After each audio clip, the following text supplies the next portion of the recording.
러닝하면 근손실 온다. 러너라면 한 번쯤 들어보셨을 무서운 말이죠. 결론부터 말씀드릴게요. 러닝은 죄가 없습니다. 근육이 빠진 건 러닝 때문이 아니라 여러분의 몸이 근육을 꺼내 쓰게 만들었기 때문이에요. 저도 그랬어요. 열심히 뛰는데 몸은 점점 얇아지고 힘은 빠지고 소중한 근육이 빠지더라고요. 이거 계속 해도 되나? 그런 생각 들었거든요. 그런데 3년을 달리고 난 후 제 몸은 완전히 달라졌습니다. 몸무게는 약간 늘었지만 근육량이 늘었고 체지방은 오히려 줄어들었습니다. 오늘 영상에서 러닝을 하면서도 근육을 지키는 방법, 아주 현실적인 이야기를 들려드릴게요. 초보를 위한 초보에 의한 초보 러너의 모든 것, 구독하고 달려라 하나와 함께하세요. 사실 러닝을 하면서 근손실을 경험한 분들이 많습니다. 저뿐만 아니라 제 주변에도 근육량이 줄었어 라고 속상해한 지인들이 많았어요. 특히 러닝을 시작하고 1, 2년 정도 되었을 때 이런 경험을 하게 되는데요. 열심히 뛰고요. 게다가 살 빼야겠다고 공복 러닝도 합니다. 회복보단 성장에 꽂혀서 매일매일 조금씩 더 많이 쉬는 날 없이 계속 달립니다. 그러다 어느 순간 몸은 좀 가벼워진 것 같긴 한데 뭔가 피곤하고 인바디 찍어보니 근육량이 줄어들어 있어요. 왜 그랬던 걸까요? 조금 과학적으로 짚어볼게요. 러닝은 에너지를 많이 쓰는 운동입니다. 러닝과 근손실 이야기를 하려면 먼저 우리 몸이 어떤 연료로 움직이는지 알아야 합니다. 우리 몸의 에너지원은 탄수화물, 지방, 그리고 단백질이죠. 달리기 초반에는 근육에 저장된 ATP를 빠르게 쓰고 이후 탄수화물, 혈중 포도당과 근육의 글리코겐을 태워서 에너지를 만들어냅니다. 문제는 여기서 시작돼요. 우리가 굶고 달리기를 하면 이 빠르게 타는 연료가 바닥나게 되겠죠? 이렇게 연료가 부족하면 불이 꺼질까요? 아닙니다. 우리 몸은 다른 선택을 합니다. 지방을 태우고 근육을 녹여서 에너지를 만들어내요. 게다가 고강도로 오래 달리면 몸은 위기 상황이라 판단하고 코르티솔, 스트레스 호르몬을 내뿜는데요. 이때 영양이 제대로 공급되지 않으면 코르티솔은 근육을 분해해서 에너지로 바꿔버려요. 이게 바로 여러분이 경험하는 근손실의 실체입니다. 제 이야기를 조금 해볼게요. 러닝을 시작하고 살이 쪽쪽 빠지더라고요. 근손실이 오는 줄도 모르고 체중계 숫자에 기뻐하곤 했는데요. 몸무게가 48kg까지 내려갔고 주변 사람들도 막 알아보기 시작했습니다. 그런데 생리가 멈추더라고요. 몸이 더는 에너지가 없어서 생식도 유지할 수 없다라고 판단해서 셧다운 선언을 한 거였어요. 그러고 다시 돌아보게 됐습니다. 그 시절엔 어떻게 했냐 하면요. 아침에 공복으로 죽어라 뛰었고 아침을 건너뛰었어요. 간헐적 단식 좋으니까요.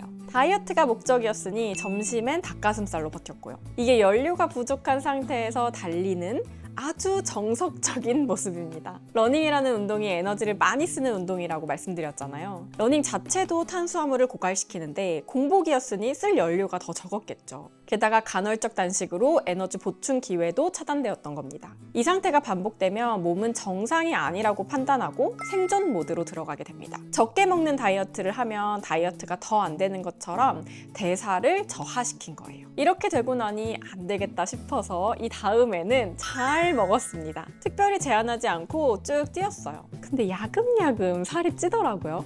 체중이 좀 늘었지만 근육이 는 거겠지 하면서 안일하게 있었습니다. 그래도 저 평소에 집밥도 주로 해먹고 야채, 단백질, 견과류 이런 좋은 거 잘 챙겨 먹는다고 노력하거든요. 하지만 오늘 10kg 뛰었으니 괜찮겠지? 하면서 떡볶이, 햄버거, 각종 달달한 디저트들을 자꾸 먹었고요. 과자도 시도 때도 없이 집어들게 됐습니다. 혹시 내 얘긴데? 하시는 분들 많으시죠? 에너지는 부족한데 가공식품들을 밀어 넣으니 몸은 늘 무거웠고 달리기는 더 힘들었어요. 체중이 늘어났지만 근육 생겨서 괜찮아 했는데 알고 보니 체지방도 함께 늘고 있는 상황이었죠. 작년부터 저는 완전히 다른 길을 찾았습니다. 제 몸을 땔감으로 쓰지 않게 만드는 방법이자 동시에 다이어트도 가능한 방법으로요. 근데 전제 조건은 몇 년이라도 지속할 수 있는 어렵지 않은 방법이어야 한다는 거였어요. GPT에 물어보기도 하고 각종 논문들 찾아서 읽어보며 러닝 전후에 언제 무엇을 먹을지 살펴보았습니다. 여전히 저도 실험하고 또 진행 중이지만 얼마 전 인바디에서 주목할 만한 데이터가 나왔기에 이번 영상으로 공유합니다. 첫 번째, 식사 타이밍입니다. 뛰고 나서 굶는다? 이젠 절대 그러지 않습니다. 운동 직후 30분에서 1시간 사이에 질 좋은 탄수화물과 단백질을 보충하고 있어요. 탄수화물과 단백질을 함께 넣어주면 인슐린이 분비되면서 영양분을 근육으로 쏙쏙 배달해주거든요. 운동 끝난 시간이 식사 시간과 멀다면 두유에 단백질 쉐이크라도 타서 먹었어요. 이 타이밍을 지키는 것만으로도 컨디션 회복이 다를 겁니다. 두 번째, 단백질 절대량 확보. 제가 이걸 진짜 못 지키고 있더라고요. 그냥 고기 먹으면 되겠지 했는데 수치로 하나하나 챙겨보다 보니 의식하지 않은 날에는 50g도 채우기 어렵더라고요. 단백질 100g 채우기 솔직히 쉽지 않았습니다. 하지만 이 숫자를 지키기 시작하니까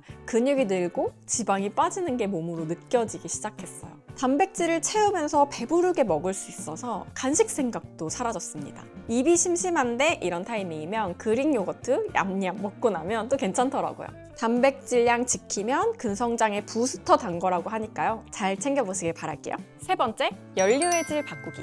아무래도 이게 제일 어려운데요. 안 좋은 것 먹지 않는 거예요. 가공식품, 정크푸드 멀리하기, 가능한 집밥으로 먹기, 정제 탄수화물 줄이기, 액상과당 먹지 않기. 입에서 단맛을 빼버리는 거 너무너무 중요합니다. 지키기 어려워서 그렇죠. 떡볶이, 빵, 과자 이런 것들은 혈당을 미친 듯이 올렸다가 떨어뜨리면서 가짜 배고픔 만들잖아요. 먹고 나서 2시간만 되면 배고파서 뭔가 주워 먹는 악순환을 만들어요. 탄수화물 위주의 식단이 아니라 단백질 위주의 식사로, 정제 탄수화물 말고 착한 탄수화물로 혈당을 덜 올리는 식사로 바꿔주는 것 추천합니다. 마지막으로 회복도 훈련의 일부다. 이건 식사와는 다른 얘기지만요. 진짜 중요한 것 같아요.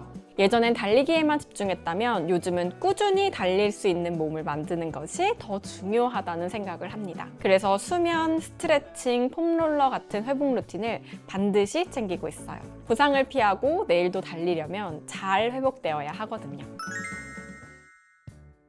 하지만 현실적으로 이런 거 다 지키는 게 너무 어렵죠. 저도 사실 이 루틴을 익히는데 몇 달은 걸린 것 같아요. 바쁘고 정신없는 엄마가 실제로 하고 있는 가장 현실적인 루틴을 보여드릴게요. 저는 요즘엔 방학이라 되는 시간에 달리고 있거든요. 여러분들 모두 다 다른 시간에 달리실 것 같아서 예시를 여러 개 들고 왔습니다. 새벽 4시 정도에 달리게 된다면 그냥 눈만 비비고 나가서 뛰고 옵니다. 대신 달리고 오자마자 식사를 잘 챙겨주고요. 고강도로 달리지 않고 1시간 이내로 조깅을 하고 있어요. 오전 6시 정도에 달리게 된다면 바나나 1개나 두유 먹어주고 출발해요. 영 안 먹고 싶다 하면 꿀물이나 에너지젤이라도 챙겨갑니다. 대신 다녀와서 든든하게 아침 챙겨 먹는 거 잊지 마세요. 저녁을 먹고 뛴다면 저녁을 탄수화물, 단백질 골고루 잘 챙겨 먹고 달리고요. 달린 후에 가볍게 바나나 하나 정도로 방어하고 출출하면 그릭 요거트나 단백질바 같은 것 챙겨줍니다. 두 번째, 하루 단백질 100g 채우는 저만의 공식이에요. 아침에는 주로 삶은 달걀 2개에 그릭 요거트를 고정으로 먹고 있어요. 아보카도, 견과류, 블루베리나 과일, 탄수화물로는 고구마나 밥을 먹어주고 있습니다. 점심, 저녁엔 일반 한식으로 단백질 챙기고 있어요. 가족들도 함께 먹을 수 있도록 두부, 닭가슴살, 각종 고기 음식, 새우, 생선 등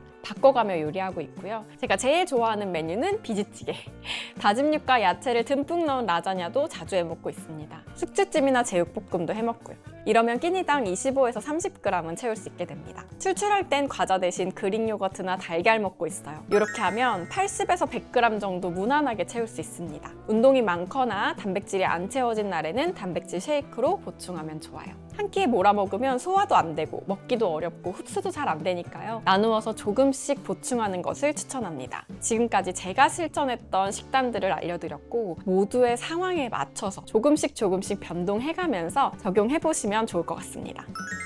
러닝하면 근손실 온다는 말은 연료가 부족한 상태에서 달린 결과물이라고 할 수 있습니다. 반대로 생각하면 답이 명확해요. 러닝으로 몸을 건강하게 만들기 위해서는 탄수화물 적절히 채워주고 근육을 채워낼 단백질을 제때제때 공급해줘야 합니다. 잘 먹고 필요한 만큼 쓰고 회복하는 과정이 쌓이면서 근육은 차근차근 붙고 있습니다. 소개해드린 방식으로 먹으면요. 러닝으로 건강해질 뿐 아니라 먹는 습관도 건강하게 바뀔 겁니다. 안 좋은 거 안 먹기가 제일 어려워서 저도 맨날 실패하고 있지만 조금씩 나아지겠죠? 곧 설 연휴잖아요. 떡국이나 명절 음식 진짜 탄수화물 가득에 기름기도 가득하잖아요. 하지만 우리 러너들은 걱정할 필요가 없습니다. 잘 먹고 또 잘 뛰고 에너지를 잘 태울 수 있는 몸이 이미 되어 있을 테니까요. 러닝으로 더 건강한 몸, 아름다운 몸 만드시길 바랄게요. 궁금한 점 있으시면 댓글 남겨주세요. 제가 아는 한에서 최대한 답변 드리고 모르면 찾아서 답변 드릴게요. 여러분의 모든 달리기를 응원합니다.